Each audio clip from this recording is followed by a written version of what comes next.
This exhibit covers the journalists from the 17th century, represented by this 1681 newspaper, to the present, where people use cell phones to shoot photographs and convey words from revolutions going on in the Middle East. The exhibit's focus is less on the technology of news and more on, given Medill's 90th anniversary, 8 prominent pioneering Medill alumni whose careers speak to the diversity of journalists' work. We are especially grateful and excited to be able to announce this evening that Georgie Geyer is establishing her career archives here at Northwestern University Library. Well, I'm a retired newspaperman. I worked at the Washington Post and the Chicago Tribune for 35 years. I'm impressed with the variety of media that are used to tell the story. While it sounds funny to say the locker room is a workplace, it is. And in this particular picture, you see I'm interviewing Gary Clark.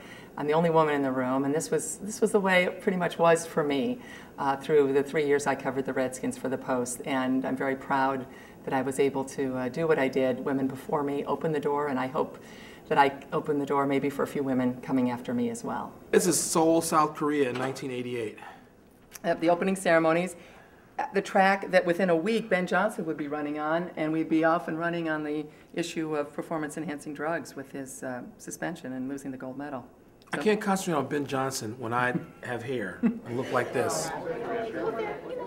In the wars in Afghanistan and Iraq, we were using a device called a video phone to transmit our stories. We actually were trying to get into the city of Tikrit prior to it actually falling to coalition forces. And on the way, we were stopped at a checkpoint that was manned by Fedayeen militia, loyal to Saddam Hussein. And they thought it was a device that would be used to communicate with coalition forces. So what they did is they put it out in the desert, and they took their AK-47s and they shot it full of bullet holes.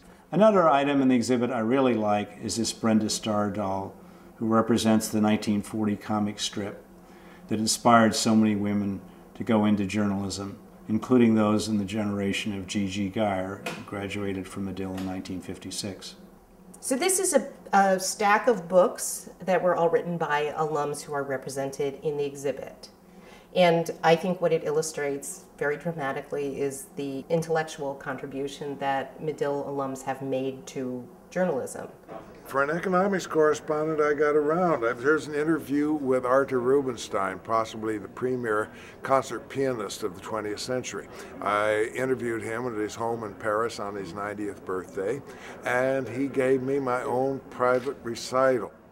What we do for a living is to look for the most important thing today, or the most interesting thing, or the most interesting people, and go off and talk to them. You wake up in the morning, you don't know what's going to happen, you don't know what the day brings, but you know that something interesting is going to happen that day, and you're going to go to bed at night just a little smarter than you were when you woke up. So it's a lifelong education, and I think that's what's reflected in all these exhibits here.